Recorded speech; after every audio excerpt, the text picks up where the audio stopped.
Yo, what's up guys? You got pokeaim here. Today I have a new video on the best returning Pokemon coming in the Pokemon Sword and Shield DLC with the first half, Isle of Armor.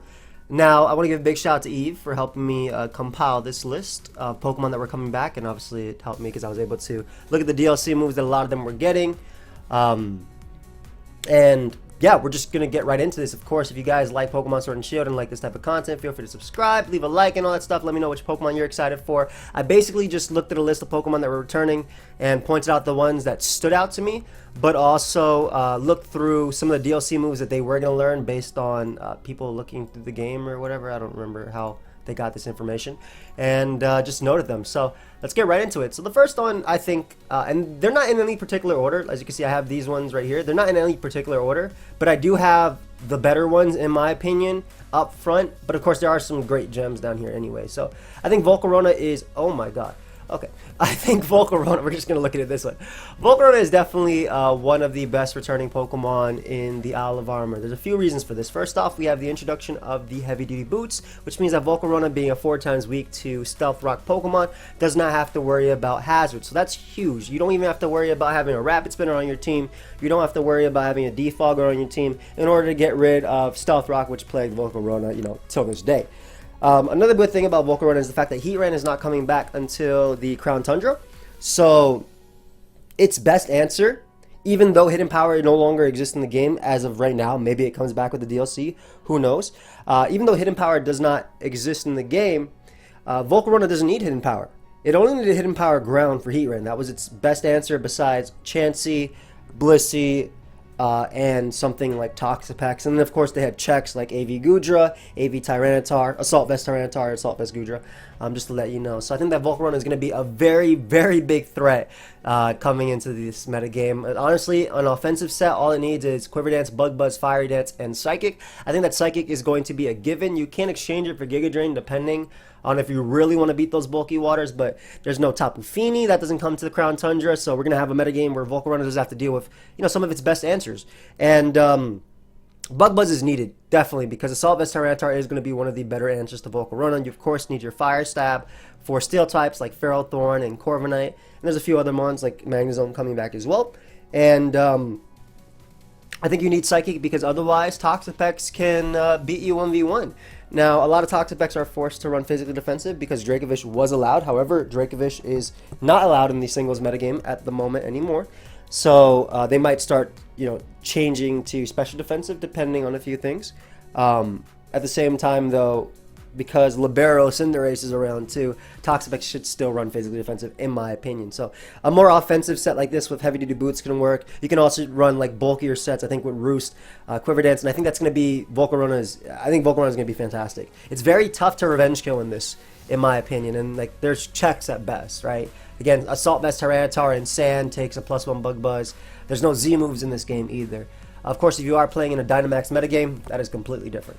Now, Magnezone is another mon that will be returning, and this is going to be a fantastic Pokemon. First off, it did lose Hidden Power, so losing Hidden Power Fire really sucks for trapping Pokemon like Ferrothorn. However, it does get Body Press.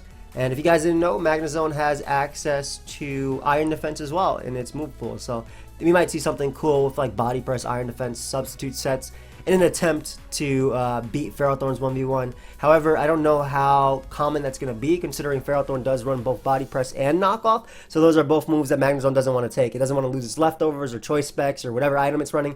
And it definitely doesn't want to take a super effective Body Press. Even if it only does like 40-something%, it's still, you don't have Hidden Power to 2-hit KO or knock out Ferrothorn. So it makes a big deal. Don't know why I really don't know why this Pokemon does not learn like Overheat or Flamethrower, especially the way it moves, all the stuff attached with the magnets, and I mean, whatever. But I do think that Choice Specs Magnezone will be incredible because of its ability to trap Pokemon in the metagame like Corviknight. Corviknight is a very decisive Pokemon, and being able to trap them and get rid of them because of your Magnet Pull and then knocking them out with Thunderbolt. Voltage still hits incredibly hard. Yes, Seismitoad is still around. However, with Dracovish being gone, maybe that'll go down in usage in itself.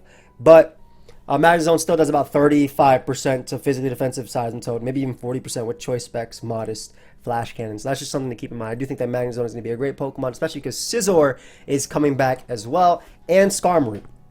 which are also on this list. And also it's good versus like Slowbro, which is also the next Pokemon on the list.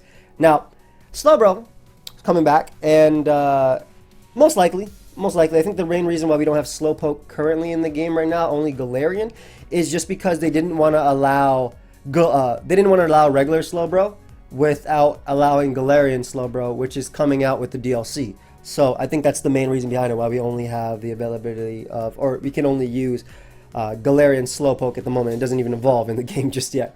But Slowbro is coming back, and Slowbro does have some new tools. I listed them there. Teleport comes from Pokemon Let's Go Pikachu and Eevee, so when you transfer it back, Teleport's an amazing option for Slowbro because it's a regenerator Pokemon. So what that means is you come in, you take a hit, you can get like your health back just by switching out. So that's a huge buff for Slowbro, allowing it to take on plenty of physical attackers that are not even in the game or that are banned at the moment.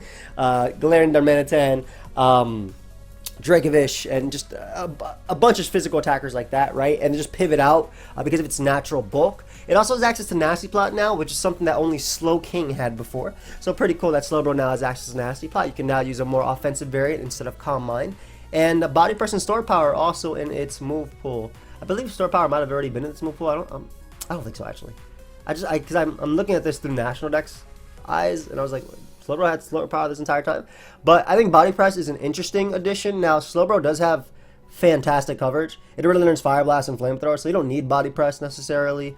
But maybe if you try to use Slowbro as your Bisharp answer and you want to get a guaranteed KO or something like that. I just thought it was cool to note because it does have Iron Defense as well. And then Store Power is a pretty cool set too.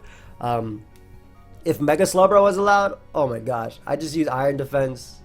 Yeah, that's all you need. Iron Defense, Body Press, Rest, and Stored Power, and you can never be crit because of your ability, but it's not currently around. But I think that Slowbro is going to really annoy people with Teleport and just the momentum that you can get, because it is a -6 switch if you guys didn't know, and it's going to be a fantastic physical pivot to a bunch of Pokemon in the current meta. Like even with Rocky Helmet, just getting that chip off and everything, and just being part Psychic is really good too, because you threaten Pokemon like Toxapex just naturally, and having Skull to also burn.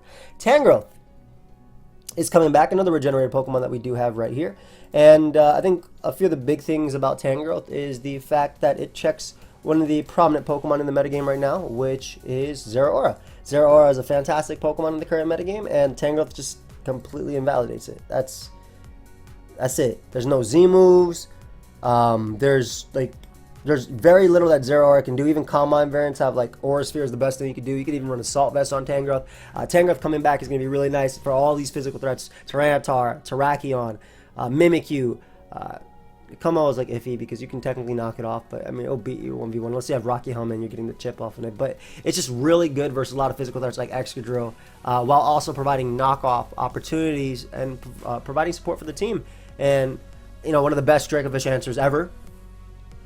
And it's a good just physical check in general to a lot of Pokemon. So Tangrowth is definitely going to be a good Pokemon. While it doesn't have as much current use just because there's no Tapus and there's no like Ash Greninja, so you can't use Assault Vest and whatnot, it definitely will find its place, I think, in the OU tier. And also being able to mess up Magnezone, Slowbro on your own, right, by knocking off Earthquaking, Giga Draining, I think that's going to be huge for Tangrowth. It did lose Hidden Power Fire, but whatever, just put Scizor to sleep and trap with Magnezone. That's what I say. Speaking of Scizor, Scizor is coming back too, and I think this is really nice, especially because of the fact that Magnezone and Magneton are coming back. So one of the best answers to Scizor is Corviknight, because it doesn't really care unless it's running like, unless it's Swords Dance Roost Scizor, right? Swords Dance Roost Scizor with like Superpower could definitely break through a Corviknight unless it's bulk up Corviknight. So that's one really cool thing, especially if it's like Iron Head, U-Turn, Defog, Roost, Corviknight. Scizor can definitely beat it. But Scizor brings back a powerful Choice Band Pokemon, and with Pokemon like Landorus not in the game, Pokemon like Gliscor, Pokemon like Garchomp not in the game as well, Landorus and Garchomp coming back in, well, I don't know if Gliscor is currently, I haven't seen it being confirmed yet, but I know Landorus and Garchomp are coming back in November with the next DLC. I think that really opens up Scizor. It has a bunch of great resistances. There's no like prominent psychic terrain user in the OU tier, right? It's not a Tapu Lele, right? Indeedee is nowhere near Tapu Lele level. And even though there is Pokemon like Aegislash running around, Scizor still has access to knockoff. And a Choice Band Scizor can definitely still do some damage with Bullet Punch. I feel like we're going to get reminded of why this Pokemon was really good back in Platinum.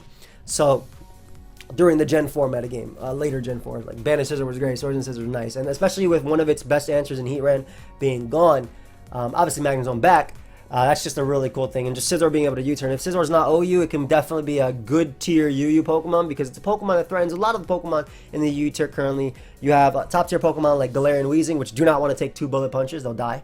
And then you have obviously like naturally taking hits from Cobalion, threatening with Sewer Power, and just a bunch of good resistances because you are a Bug Steel. Chansey.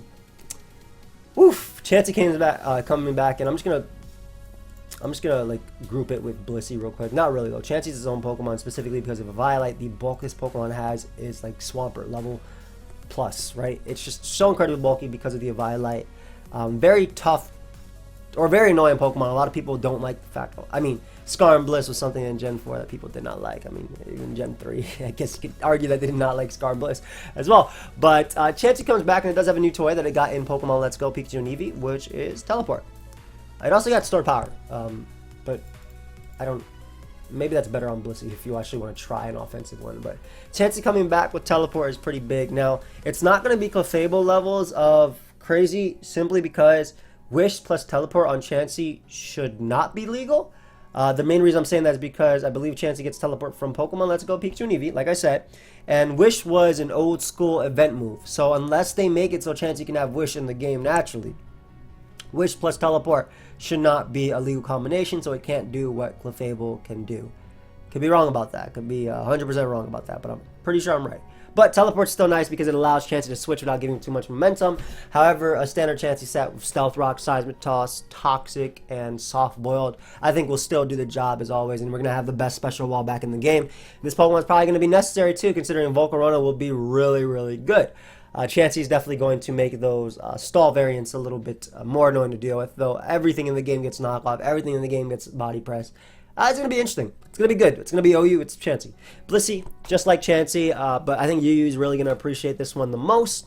That's typically where Blissey is, whereas Chansey's OU just because the Violite makes it so much bulkier. Funny because it's the pre-evolution, but it's how it works. Blissey is going to provide Wish support for the UU tier, which is something they kind of need, man. They don't have Alamola, like Wish support. They have Umbreon. But, I mean, they have any of the evolutions, but Alamola and Blissey definitely were big. I know Piff is really going to appreciate the fact that Blissey's back. Piff is the infamous stall player on the U ladder who was last generation, like, #1 by, like, 150 points behind #2. Like, that's just to show you just how dedicated Piff has been to laddering. But, yeah. Blissey is going to be big. It also has Teleport, which I think is pretty cool, again, for momentum and just keeping up those teams. You could do something like this with, like, Healers. It's going to be a pretty big addition to UU. Again, all these Pokemon are going to be OU at first when they come out, and then they're going to start dropping as the usage stats come out and whatnot. But, again, Blissey will provide that special wall, and you guys already know what Blissey does. Maybe this can make use of Stored Power for wants to, like a Combine variant, and like Serene Grace. Now, Skarmory is coming back, and let me tell you something about Flying and Steel types. They're incredible. They are absolutely incredible, right? They basically what they do is they're all different, right? You have Celesteela, you have Corviknight, you have Skarmory. They're all different. You could argue that they all can be physically defensive, sure, but they provide so many different things. And Skarmory provides spikes, which is something that the other two did not do at all. They did not do this at all, but Skarmory provides spikes back. It provides a great physical wall, and Skarmory got a new toy. They gave Skarmory Body Press.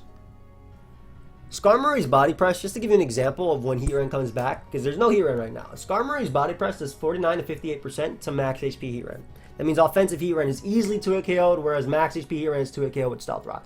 Another thing about this, does some nice damage to Magnezone. Another thing about this, Bisharp cannot set up in front of Skarmory anymore because it will die to Body Press. So, while Corviknight is a great physical and special wall, and Skarmory can be arguably the same, they do different things. Corviknight can set up and sweep. I mean, Skarmory has a very similar move pool, but doesn't have U-turn, which makes a pretty big difference when it comes to it. But this is cool because Body Press essentially means that you better be careful. Your Ferrothorn is about to be 1v1 by my Iron Defense Body Press Spikes Roost Skarmory. That's it. A lot of Skarmory sets were Whirlwind, Spikes, Roost, and then your last move is either Counter, it's Taunt, it's Brave Bird, depending on what it is, depending on what you want to run. But I think we'll definitely, maybe not right now, but as time goes on, we'll see more Body Press Skarm, maybe back in November as well. Skarm is a fantastic physical wall. It's also another Pokemon that doesn't appreciate the fact that Magnezone is back. but it also appreciates the fact that he ran Tapu Koko, Tapu Lele, Magearna, Ash Greninja. These are Pokemon that can all terrorize Skarmory. Even, like, again, I say Lele because Spec Psychic is easy to KO in terrain. Skarmory appreciates those mons being gone and not having to run counter and basically play mind games versus Bisharp. So one scenario that happened previous generation was you'd see body press Skarmory versus you see counter Skarmory versus Bisharp or like Landorus, and you'd see like Bisharp going for +6 and then trying to outplay the counters from Skarmory, because counter Skarmory runs counter Spike's Roost, and then the last move is up to the Skarmory user. But now body press, you don't play no mind games. You just click body press and knock him out in melee. So I think that's a huge addition for Skarmory, and it's going to be a great Pokemon. And while, yeah, there's no Landorus, there's no Gliscor, there's no Garchomp. Those are all mons that Skarm dealt with. But with Pokemon like Scizor, there's Como, there's Physical H-Slash, which you can just Whirlwind out, things like that. So Azumarill is coming back too, and Azumarill did get a new toy in high horsepower. Now I don't know if that's going to make too much of a difference, but the only reason I noted it here is because it's like a guaranteed Oko on Toxapex, +6 obviously, but the most likely Azumarill set is going to be Belly Drum, Aqua Jet, Poliwrath, and Knockoff. And just like other Pokemon benefiting from the fact that Lele does not exist, Kartana does not exist, right? There's not very many Pokemon that are faster than Azumarill, like as in that are fast and can revenge kill, that can take a +6 Aqua Jet, right? Obviously, there's niche Pokemon. Serena doesn't care about it and has Queenly Majesty, right? And it gives Celebi is some of the Pokemon too. But if you currently look at current OU, +6 Aqua Jet, +6 Aqua Jet, you live a hit, +6 Aqua Jet, Cloisters, whatever. You're not trying to do that. You're faster than Conkeldurr. You knock it out with Poliwrath. Corviknight dies to knockoff without knocking you out. So obviously like Dragapult will live, but like if you get like 30% off on Dragapult, will die. So, and that's not hard. But I'm just trying to show you like an example of. It's a mon that is definitely going to appreciate coming back without there being any terrain. I think Azu can be low-key busted in a sense, and you're probably going to have to end up running obviously the huge power Citrus Berry set, but even Choice Band would be good. And I mean, this mon has the ability to break through physically defensive Tangrowth and Slowbro with the right support as well. So that's just an idea of like how good I think Azu will be, and definitely one of the ones that appreciates, like I said, those the metagame being how it is and the lack of Pokemon in the metagame. I think specifically Kartana is a big one, because I think Belly Drum Azu was good last generation, but Cart being so necessary, Zapdos being everywhere as well, physically defensive, able to take a +6, Aqua Jet and then knock it out with Discharge after the Belly Drum damage. Also the fact that like you had Z moves last year, and this time you have to use the Citrus Berry. They can use that under Veil, it'll be very scary, but they definitely appreciate that sort of thing. Kingdra comes back, and I think that Kingdra is going to appreciate the fact that there's no Magearna. And the reason I say there's no Magearna is because like Assault Vest Magearna was not 2-hit KO by Hydro Pump. It's crazy. In the rain. Specs Hydro Pump in the rain. It was something like that. Like, it was not 2-hit KO. So it's just insane. The fact that Kingdra, it's not the biggest powerhouse. It's base 95 across the board, right? But it's still it hits very hard. And I think the fact that Tapu Fini is not allowed, like is not currently around, as in it's a water fairy, right? So there's other water fairies. Obviously, we have both Azu and Primarina. That will be allowed around the time. And I think that's going to make a big difference for Kingdra's viability. But I think Rain is going to get better with this Pokemon. It's just a great special abuser for Rain. If you look at Rain right now, a lot of the Pokemon abusing Rain besides Mantine are physical, right? You got Dreadnought, you got Barraskewda, you got Dragovich. So Kingdra's a great special one. It also got Hurricane this generation, which I think is pretty cool, considering it can be it's 100% accurate in the rain, and you can also knock out grass types with it. It's a good neutral. So you can run like Hurricane, Surf, Hydro Pump, and Draco and whatnot. So like a spec set or even in its own. So I think it'd be a really nice nuke. And like even resistant Pokemon like Azu don't appreciate Hydro Pumps in the rain. Same thing with Hurricanes as well. That are 100% accurate. So I think it'd be a nice little addition for Rain. Maybe not OU, obviously, but I'm also thinking of mons that can do good in the lower tiers. Poliwrath is back, and Poliwrath finally has a move pool, man. Like, what's going on? It took so long for Poliwrath to get a move pool. Finally has viable fighting stab. Before that mon, let me show you that mon is viable fighting stab. Brick Break. So, Brick Break, Focus Punch, Circle, though. And Low Kick, right? But it has like super power now, and it has like such cool options. I mean, it had super power to it, if I'm not mistaken. I think I got that from Pokemon Let's Go Pikachu and Eevee. Because I remember being very excited to be able to use that. Yeah, it definitely got that from Pokemon Let's Go Pikachu and Eevee, because I was not able to use that before. But Poliwrath finally having close combat and Drain Punch and Liquidation over Waterfall. Just like stronger things that Poliwrath can do. And I think that one of the things that would be cool is obviously as a Swift Swing user. Another good physical one, a good water and fighting stab. Also has access to Earthquake, which is pretty nice too, and does bulk up, and again has Belly Drum. But I think Drain Punch is a really nice one for sub Belly Drum Drain Punch Poliwrath. So like a makeshift Como with Salic Berry can definitely be a threat in the lower tiers when it comes to this Pokemon specifically.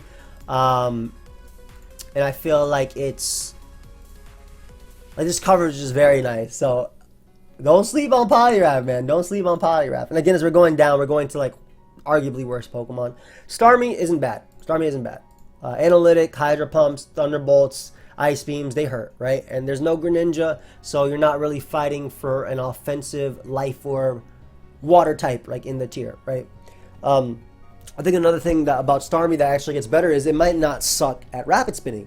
What do I mean by that? In previous generations, when Starmie and Aegislash was alive, Starmie actually fell down to U. That was the first time ever that Starmie fell down to the U tier after being a standard OU Pokemon for all the generations, for the most part.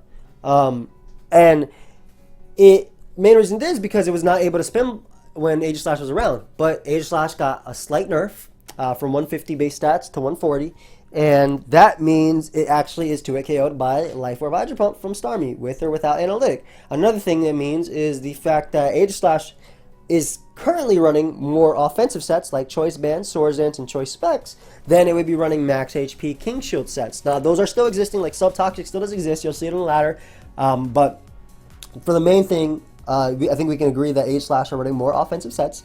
And that's really good because that means less HP investment. That means Starmie can 2-hit KO. And Analytic, if you guys know, if you switch into this attack, right? Analytic is boosted if you go last, but it's also boosted if your opponent switches. So because it's technically considering going last in turn. So like, if I have Starmie out and my opponent has an obvious Pokemon that switch out, let's say it's Torchic. Let me just say Torchic. Torchic is going to switch out into whatever your answer to Starmie is. That Pokemon that's coming in is taking a boosted Hydro Pump because it's boosted by Analytic. So I think it's really nice with Starmie. We might even see some fun like Reflect type Scald type sets, but I don't think those are as good anymore because Ferrothorn runs Body Press, so Ferrothorn can beat Ferrothorn now, which is very funny.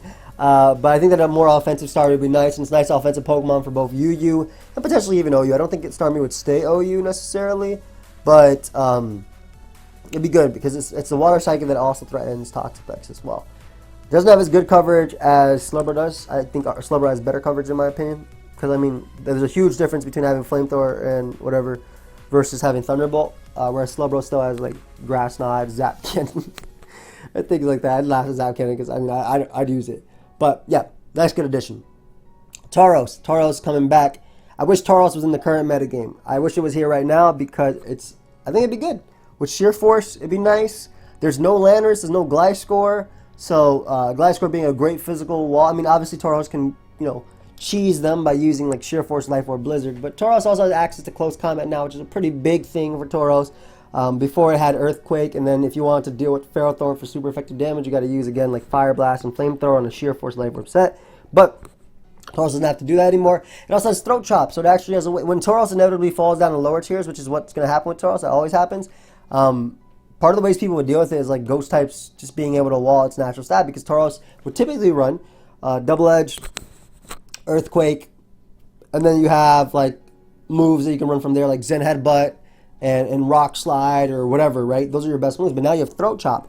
So now you actually have a move that can specifically hit Ghost types, besides like Pursuit, which is really cool for Tauros, and it's a stronger move as well. Then Mega Horn, Tauros also got Mega Horn. I just noted it because I love the move Mega Horn, and I think it's funny that, about time it has horns, and it had a horn attack as one of the best things. Why don't I just give it a Mega Horn? And then just give it an ability to knock out Celebi in a hit. So I think it would be really nice. So I just want to name that. I think Tauros is a fantastic speed tier, especially with the Pokemon that are currently allowed, and even with the Pokemon coming back. And again, the lack of like physical walls, like even a Choice Band Tauros will break through physical walls like Tangrowth and Slowbro with a Choice Band Mega Horn. So just to show you an example. Krookodile coming back, another mon that really benefits from the lack of Landorus with Intimidate, the lack of Gliscor, the lack of Celesteela, the lack of Garchomp as well. currently because as a ground type, an offensive ground type, and Ground Dark is phenomenal stab. It has Power Trip. This mon has Knockoff. It has Taunt, Close Combat now in its arsenal, so it doesn't have to use Sewer Power as the last move. Very spammable. We can see some bulk up. We can use some Scarf sets. There's no Pursuit, so Krookodile did lose the niche of obviously Pursuit trapping Pokemon, but I still think Intimidate is amazing. Moxie is incredible in this Pokemon too, and I think it's going to play a big role if we, you know, like even a Scarf one is really nice, like just naturally resisting Shadow Ball. Like being a Dark type, really nice at just naturally resisting moves like Shadow Ball from the ongoing Ghost types we have in the tier, right? Like we have Age Slash, we have Mimikyu, we have Gengar, we have Dragapult, like just to name a few. So we have a bunch of Ghost types with a strong presence in the tier that Krookodile can deal with a good amount of them with the Choice Scarf. Mimikyu is like iffy. You have to, Mimikyu's disguise have to be busted for you to knock it out with Earthquake. You have to be like Choice Scarf from there. But Zoroark is coming back, and Zoroark now gets Sludge Bomb without it being an event move, which is cool for nasty plot variants. Again, the lack of specific fairies I think works in Zoroark's favor.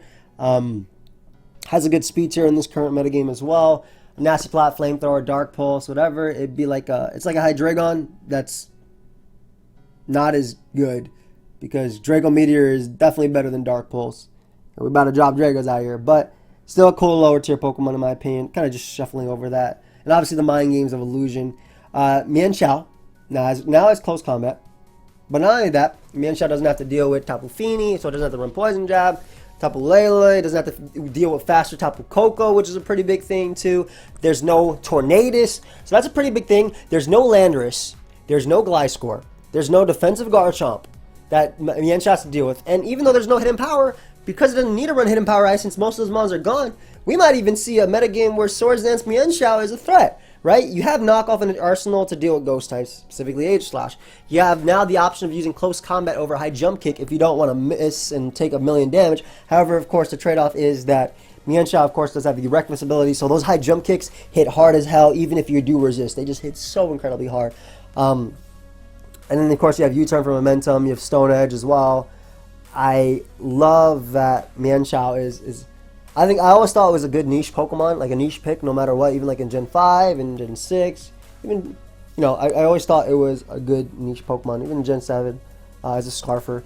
Because I Jump Kick with Reckless is just really nasty. But even like a Regenerator Assault Vest set, I can see being very, very, very annoying.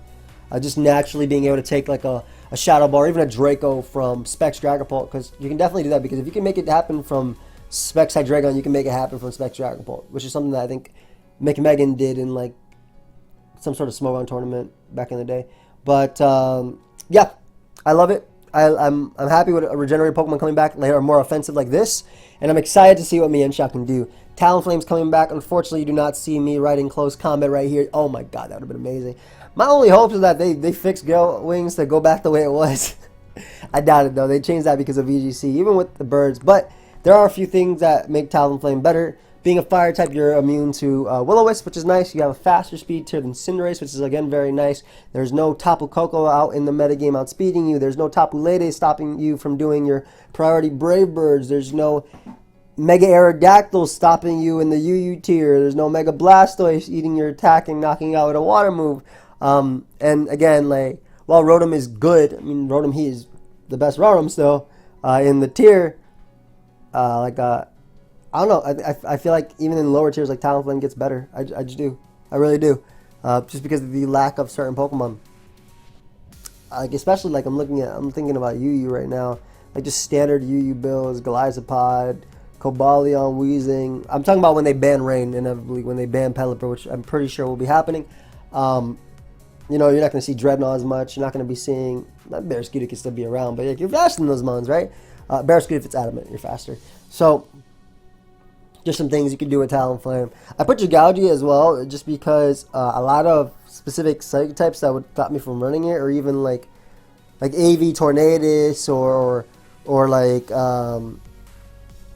Mega Alakazam, things like that I would think would deal with it. Like, I just think it has really good... It might actually have a place. It has Focus Blast in its moveset, so it could deal with Pokemon like Ferrothorn. And You know, just being able to threaten Cinderace, if they're not running Zen Headbutt, which they should be. But Clefable, like, naturally dealing with Conkeldurr, like, just being a nuke. That's, I think, that Jigalgi. That's why I put it, or Jigalgi, whatever you want to say, however you want to say it. I put it on this list. I probably should put Exploud here, too, because of Specs Exploud with Boom Burst. I think that's going to be really nice, especially with Scrappy, not having to deal with the fact that Ghost Type exists. So I think that's actually going to be a really nice wall breaker. In fact, I think that Exploud, I would argue that Exploud would be better in the current metagame, pre-Dracovish ban, than it will be when the Mon comes out, just because Ferrothorn runs physically defensive. So I would say this Exploud basically like a Toxtricity, but better, because it's stab, boom burst, and you can afford to run Modest, and you're not like, you don't die to every earthquake in the game.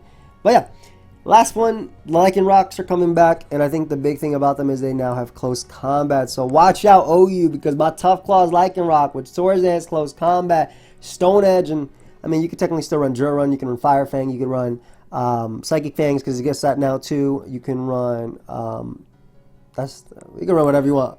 A Cellurock on the other one. Or is this the one? This one also gets it, right? Pretty sure this one also gets it. Yep, Cellurock. Perfect. So this might actually be pretty cool. Nice little offensive rock type that can deal with Volcarona, even if it gets to +6, because you just Cellurock it. So, yeah. That's really what I wanted to note. Like, I think these were like the better ones are up here, but then I think these were all really interesting too, which is why I wanted to put them. Let me know which ones you think are going to be best, which ones you are more excited for or most excited for, which ones you miss, obviously, like I said, the lack of. Also, go back to Lycanroc, the lack of Landorus, the lack of Gliscor, the lack of Garchomp. Like, all that stuff makes a huge difference. And Close Combat, it's such a good move to have in your move pool, man. Always such a good move to have in your move pool. Because it's strong, and its only drawback is the defense drops. But when you're an offensive Pokemon, you're getting boosted by Tough Claws, beautiful. Also, Sharpedo has access to Close Combat, but I didn't see Sharpedo on the list. But it does have Close Combat now, which is also really another exciting thing. But yeah, guys, let me know your thoughts. Feel free to leave a like, subscribe, and I will see you guys next time. Goodbye, my friends.